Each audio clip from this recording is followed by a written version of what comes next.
Supply क्या होगी और कितने नोट छापे जाएंगे और डॉलर का एक्सचेंज रेट क्या होगा, ये सारे काम स्टेट बैंक के थे। आपने टेक्निकली पाकिस्तान के स्टेट बैंक को आईएमएफ का एक डिपार्टमेंट बना दिया, और वो आईएमएफ जिसको गोविंदा गोपीनाथ, क्या वो हिंदू औरत है, और बाकी सारे के सारे पीछे यहूदी और हिंदू जो बैठे हुए हैं आईएमएफ में। और अब आपको बताएंगे जैकबाबाद की तहसील ठुल में एक ऐसा गांव है जहां के रिहायशी इस जदीद दौर में तालाबों से आलूदा पानी पीने पर मजबूर हैं। तबाही की जिम्मेदार नफरत भरा इश्तियाल क्या मुल्क को अनारकी की तरफ लेके जाएगा? हालात जहां आ गए हैं या अवाम को जहां ले आया गया है, इसके आगे हल है, हल नहीं है, या एक बार फिर रो पीट कर अवाम आराम से बैठ जाएगी? 2 सितंबर को कहा जा रहा है हड़ताल भी करेंगे। पाकिस्तान की मैशत पहले ही जो एक बड़ी ज़बू हाली का शिकार है, हम डॉलर रेट आज हम 303 के ऊपर क्रॉस कर गया है। स्टॉक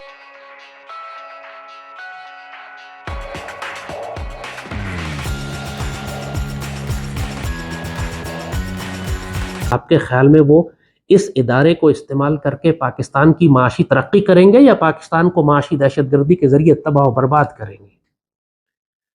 तो आप एक तरफ आईएमएफ से डील कर रहे हैं, आईएमएफ स्टेट बैंक को हड़प कर चुका है पाकिस्तान, इसीलिए आपको पाकिस्तानी डॉलर बिल्कुल आउट ऑफ कंट्रोल नजर आता है कि कोई स्टेट बैंक की इंटरफेरेंस इसमें नहीं है। बाकायदा आईएमएफ की शराइत भी है और वो खुद बैठे हुए चूंकि कंट्रोल कर रहे हैं स्टेट बैंक को, लिहाजा वो डॉलर का रेट फिक्स नहीं होने देते। वरना हमेशा पूरी दुनिया में, अफगानिस्तान जैसे मुल्क में भी रियासत इंटरफेयर करती है। पाकिस्तान जब 71 में पाकिस्तान टूटा है तो उस वक्त ₹5.5 का डॉलर था। भुट्टो ने अगले दिन आने के बाद डिसाइड किया कि हम 11 रुपये, 100% डिवैल्यूएशन की, 11 रुपये का होगी। तो डॉलर का रेट क्या होगा ये रियासत डिसाइड करती थी।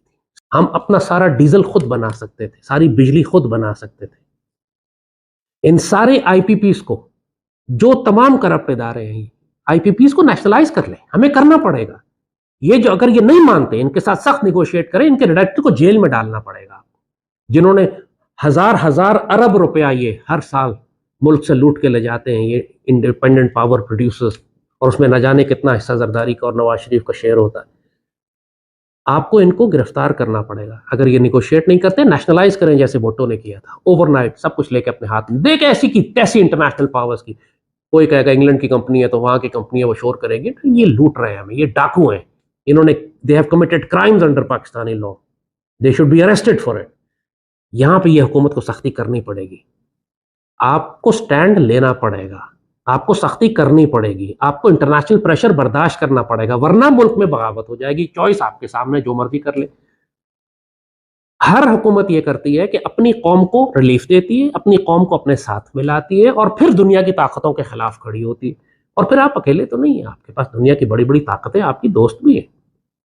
ईरान आपको ऑफर कर रहा है कि मैं आपको मुफ्त, बहुत ही सस्ती, लिटरली मुफ्त के रेट के ऊपर बिजली पानी आपको, गैस और बिजली और पेट्रोल में आपको फराहम कर सकता हूँ।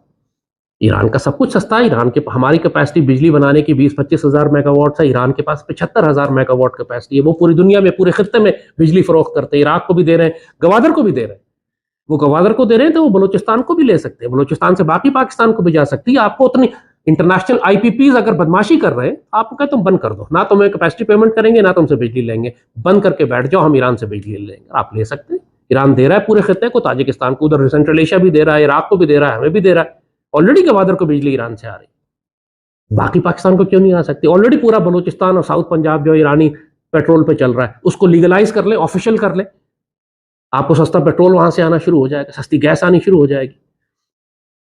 आप जब तक कि आप अपना डेवलप नहीं कर लेते, और जैसे कहा पूरी होलिस्टिक अप्रोच आपको बनानी है, आपको आईएमएफ से रीनिगोशिएट करना है, कर्जे वापस नहीं करने, वो पैसा बचेगा आपका जो आप इकट्ठा करते हैं मुल्क में, उसको डेवलपमेंट में लगाइए, मुल्क का एनर्जी इंफ्रास्ट्रक्चर को ठीक कीजिए, मुल्क में एग्रीकल्चर और इंडस्ट्री लगाइए, लोगों को रिलीफ दीजिए, मुल्क के अंदर जो इस वक्त क्राइसिस मचा हुआ है ऐसे कंट्रोल कीजिए।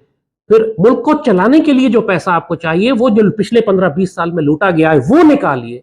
नैब के पास सारा रिकॉर्ड पड़ा हुआ है, सिर्फ पॉलिटिकल रीजंस की वजह से कि जी इसको हमने हुकूमत में हिस्सेदार बनाया हुआ और इसके साथ इसका वोट हमें चाहिए। बात हम खुद मुल्क के अंदर चला रहे, हम एक दफा रिकवर कर लेंगे पैसा लूटा हुआ, फिर तुम्हारा कर्ज वापस करेंगे। 3 साल बकवास बंद, चुप, कुछ नहीं देंगे हम तुम्हें। ये नहीं कह रहे कि हम नहीं देंगे, ना वो सैंक्शंस लगा सकते हैं, ना हमला कर सकते हैं, कुछ भी नहीं कर सकेंगे। ऐसी बदमाशी करते हैं हम लोग, सिर्फ बगैर कुछ निगोशिएट के खौफ में आ जाते हैं कि पता नहीं क्या हो जाएगा। ये है वो काम करने के। This is the only way कि जब आप पाकिस्तानी कौम को माशी तौर पर आज़ाद करा सकेंगे। और माशी आज़ादी के बगैर सियासी आज़ादी का कोई तस्वुर ही नहीं है। कहा हम कोई आज़ाद है? हमारे हुक्मरानों ने हमको गुलाम बना दिया। नजरिया पाकिस्तान जिसकी बुनियाद ये थी कि हम एक आज़ाद इस्लामी रियासत होंगे, उसका बेड़ा गर्क करके रख दिया। कौम को चोर, डाकू, डिस्पोंडेंट, मायूस बना दिया। और पूरी रियासत का हाल ये है कि वो जो कॉन्ट्रैक्ट होता है रियासत और अपने अवाम के दरमियान, वो contract now it's falling apart. लोग कह रहे हैं कि हम भारत चले जाएंगे और कोई कह रहा है कि हम पाकिस्तान छोड़कर चले जाएंगे। वो जो लोगों का एक एतबार और एक ट्रस्ट था रियासत के ऊपर, वो डिसमेंटल हो गया। किस वजह से? जमहूरियत की वजह से। किस वजह से? इसलिए कि ये जलील, नापाक और पली, दुनिया के सबसे नापाक हुक्मरान हमारे पास पिछले 15 साल मुसल्लत रहे। चाहे जरदारी की हुकूमत हो, चाहे नवाज की हो, इमरान की हो, शहबाज की। इन्होंने कोई अवाम के लिए काम नहीं किया सिवाय हराम खाने के और अपनी हरामकारी को छुपाने के लिए। नाउ इज द टाइम, इनको हलक से पकड़े, इनको सूलियां चढ़ाएं, इनको फांसी लटकाएं। जब आप दहशतगर्द को मारते हैं तो आप इस माशी दहशतगर्द को भी मारें ना। उसको फांसी देते हैं, गोली फायरिंग स्क्वाड के आगे रखते हैं, तो इनको भी रखें। स्टॉक मार्केट आज जो है वो 700 पॉइंट नेगेटिव उसकी डाउन गई है। ऐसे हालात के अंदर अब ये जो मामला शुरू हो गए हैं, definitely cost of doing business आपकी इंक्रीज हो रही है, पेट्रोलियम प्राइसेस हो या एनर्जी प्राइसेस हो, गैस इसकी। लेकिन जब हड़तालें भी शुरू हो जाएंगी तो फिर मेशत को आपके ख्याल में एक दिन में कितनी महंगी पड़ती है? और इस वक्त जिन हालात से हम गुजर रहे हैं उसमें आप कुछ सोल्यूशन क्या समझते हैं कि ये सोल्यूशन ठीक है जो हो रहा है, या जरा कुछ और भी होना चाहिए? देखिए, थैंक यू वेरी मच। सबसे पहले तो जी मैं अपनी कम्युनिटी के साथ हूँ, अपनी आवाम के साथ हूँ। ये बहुत ज्यादती है कि इतनी प्राइसेस हमारी बढ़ा दी गई हैं, और ये एक दिन में ऐसा नहीं हुआ। हमारी पिछली मैनेजमेंट सारी इस बात की रिस्पॉन्सिबल है, पिछली हुकूमतें रिस्पॉन्सिबल हैं इस बात के लिए कि हमने ऑल्टरनेट एनर्जी की तरफ कोई कदम नहीं बढ़ाया, हमने हाइडल की तरफ कोई कदम नहीं बढ़ाया, हमने आज भी शायद उस तरफ कोई कदम नहीं हम बढ़ा रहे, जो कि हम बहुत देर हो चुकी है इस बात में। और हमें आज भी सोचना चाहिए, और हमारी सिटिंग गवर्नमेंट को आज भी हाइडल की तरफ जाना चाहिए, आज भी सोलर की तरफ जाना चाहिए। हम शायद उस तरह से नहीं जा रहे। दूसरी बात, जो कॉस्ट ऑफ डूइंग बिजनेस है, आप ठीक कह रहे हैं, बहुत ज्यादा बढ़ चुकी है। और हमारे ताजिर, हमारे दुकानदार, हमारे सनतकार, हमारी अवाम, हमारे जो रिहायशी हैं, उनके लिए इन बिलों का इस वक्त पे करना बहुत मुश्किल हो गया है। हम यहाँ पर पहुंचे कैसे? बात यह है कि हमारे जो लाइन लॉसेस हैं और जो हमारा जो थेफ्ट है, हमें एक तो उसको रोकना है। ये ज्यादती है कि मैं चोरी करूं और आप उसके पैसे पे करें। दूसरी बात, अक्रॉस द बोर्ड होना चाहिए। जिसने मीटर लगा रखा है उसको उसकी पेमेंट करनी चाहिए।